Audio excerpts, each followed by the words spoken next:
to deliver your silver solutions directly to key target areas. This includes the eyes, ears, nose, lungs, topically to the skin, and orally for the digestive system. Be sure to watch our new 7-minute video tour of the Silver Lung system at www.silverlungs.com to learn more about how the Silver Lung system works. As well, we are always ready to answer any questions you may have. That's www.silverlungs.com.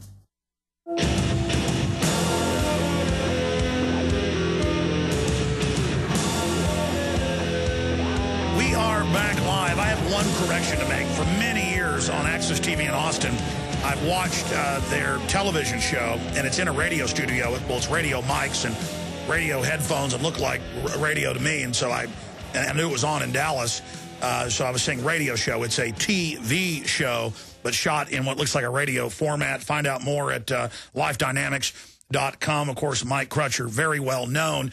And listen, we've got... What's that, Jaron? Yeah, Mark Crutcher is our guest, and we've got Aaron Dykes popping in here in just a moment.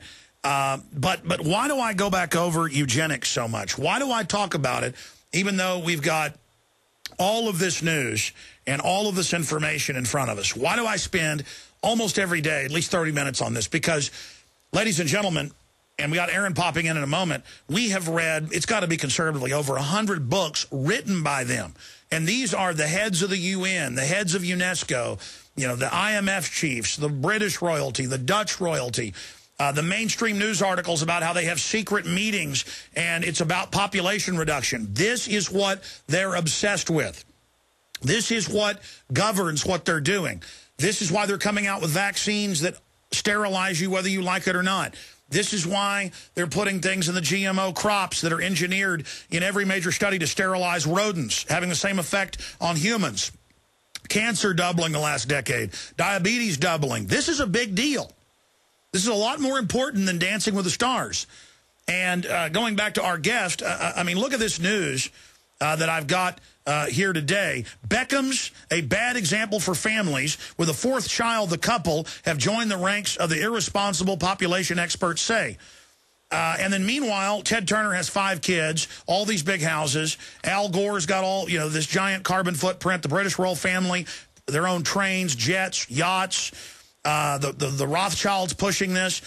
These folks just want the earth to themselves. What's your view and take on that and how they're attacking the family? Well, we had a story that we covered on Live Talk here a couple of months ago in England, where there's this group of people that are advocating that people are saying that people who have children are irresponsible and maybe criminal because of the carbon footprint that every child creates on the earth. And they're actually saying that people who, if you slip up and end up pregnant, that the only responsible thing to do is have an abortion. And it is, you're right about one thing, the hypocrisy of this is breathtaking.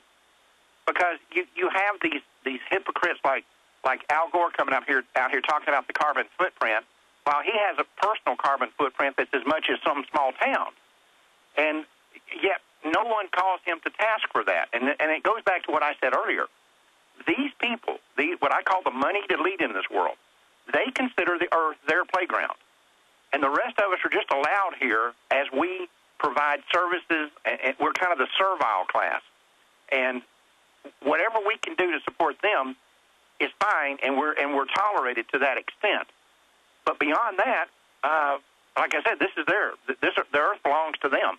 And they are the God of this earth. Well, Mark Crutcher, I have gotten the textbooks going back over 100 years. I've shown them on air. We've made special reports, you know, with the material, where they openly said, we're going to destroy the family. We're going to put folks on welfare so they're dependent. Through education, we're going to lower the test scores and make people regurgitate information instead of actually having critical thinking. I've interviewed the former head of policy, Department of Education in the 80s, where this was admittedly the goal. The lower down people didn't know. And they talk in these documents about the family being an anachronism, archaic, that needs to be eradicated. And again, we see the model being blacks. What, 50 years ago, they had less than 50% illegitimacy? And I'm not bashing single parents, folks, but the point is that you have 3 times a chance of being in prison, or even higher when that happens. And with blacks, it's gone from below 50 to over 90% now. And the system just completely brainwashes and sells a culture of total criminality to black people. Yeah, and they basically have set blacks up for failure. They have created an environment in which they, and I agree with something you said earlier, white liberals in this country hate blacks. Contrary to what they're going to tell you out in public, they hate the black race. And I think that they have set up a situation that was specifically decided as a way to get rid of blacks. And, you know, I'll tell you another group that has been victimized by this. A few years ago, I went to do a speech in South Dakota, and we were driving between Pierre, South Dakota, and Rapid City, South Dakota, and I saw a sign for a Indian reservation. And I had never, even though I'm right here in North Texas, and, you know, there's Indian reservations not far from here, I'd never been on one. I thought, well, I'm going to go, what does this look like? And so we got off the road, and we had some extra time and drove down this little 2-lane blacktop road and finally came to this Indian reservation, which is basically just a small little town. It was the saddest thing that I have ever seen in my life. And it is if you go to one of these Indian reservations and you see the level of alcoholism and the level of the poverty and all the other social and cultural problems that exist on these reservations, what you're looking at is the design of white liberals. And what white liberals have done to the American Indian, the Native American, is far more criminal than anything that was done to them prior to the modern times. And I think that that's the model that they're using in the African American race, and now they're really branching out to go after Hispanics, as Hispanics have now become the second most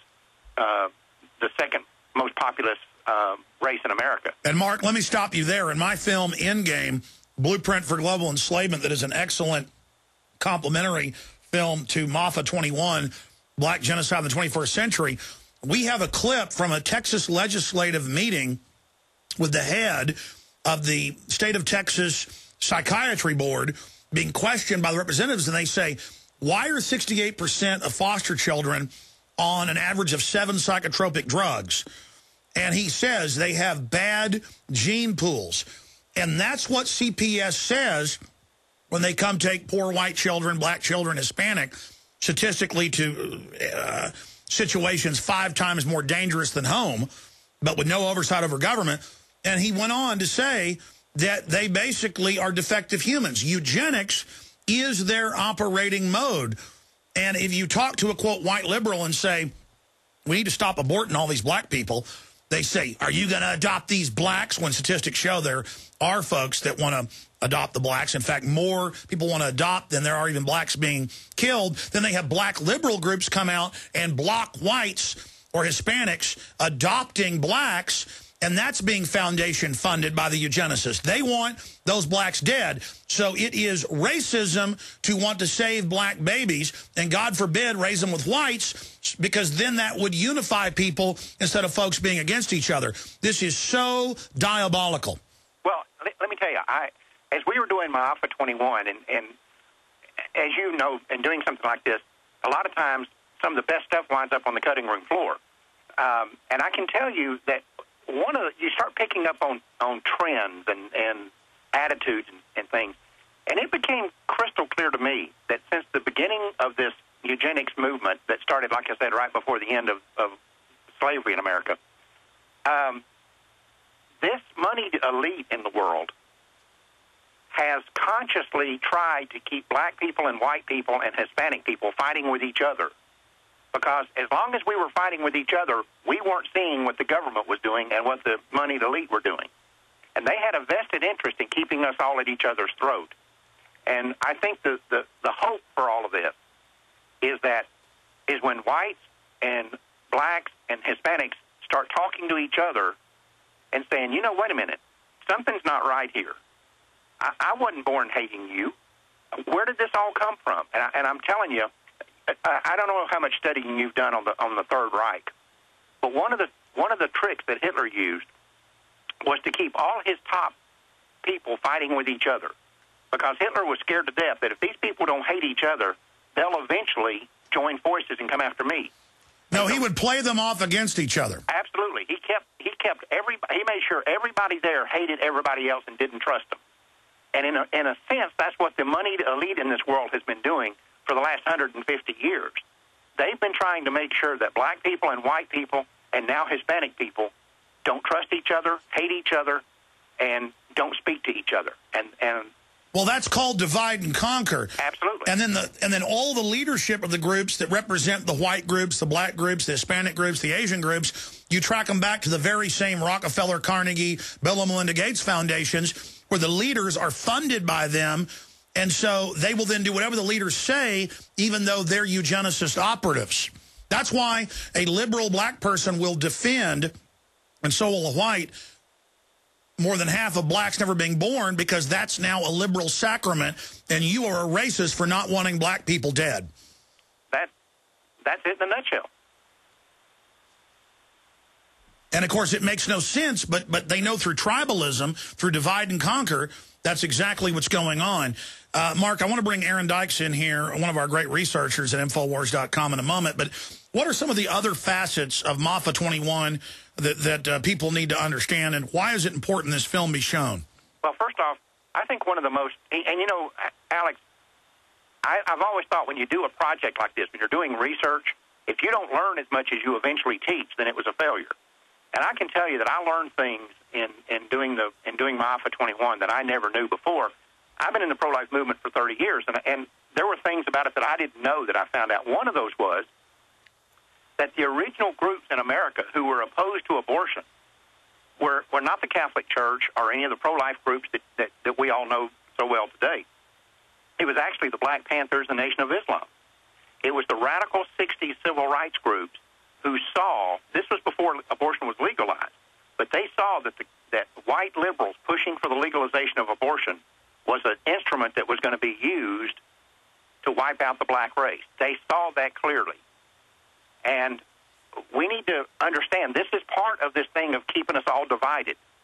Because when you start looking at, say, some of these the radical 60s civil rights groups, you think, well, the antithesis of that is white conservatives, when in reality, we have a lot more in common than you might think. And when you sit and talk with some of these guys, and I had a very unique experience here one day with a guy just literally walked up and knocked on our door and wanted to come in and talk. And he's in his 60s now. He was one of the founders of the Black Panther Party in North Texas. And he had seen Maafa 21 and saw that it was made here in Denton, so he lives here in Denton, and he came over to talk. One of the most interesting conversations I've ever had in my life. We talked for probably 2.5, 3 hours. And it was amazing to me to hear how many things that he talked about in the civil rights movement in the 60s were so similar to the pro-life and pro-family movement that we have today, and how some of the things that we had to fight against today, they had to fight against back in the 60s.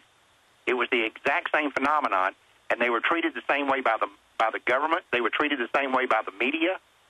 The perception, I had this discussion with someone in the pro-life movement not long ago, and he said, well, all these 60 civil rights groups were XXX, and he had these preconceived ideas about them. I said, where did you get that information?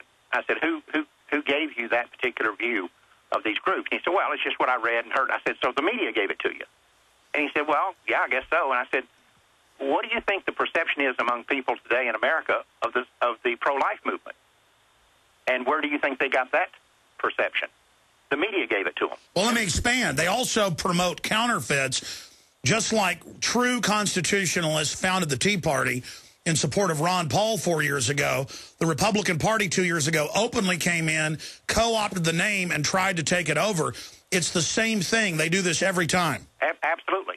And so, and I told this friend of mine not long ago, I said, look, if you don't want to accept the media's portrayal of you as a pro-lifer, then don't just automatically accept the media's portrayal of this man here in Denton because he formed the Black Panthers here in North Texas.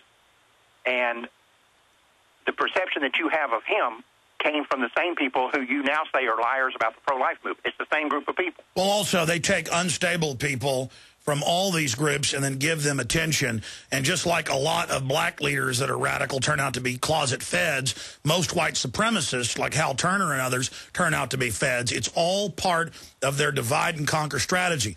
That's why I have the ADL Southern Poverty Law Center attacking me on one end and then the Nazis attacking me on the other, because it's all the same crew.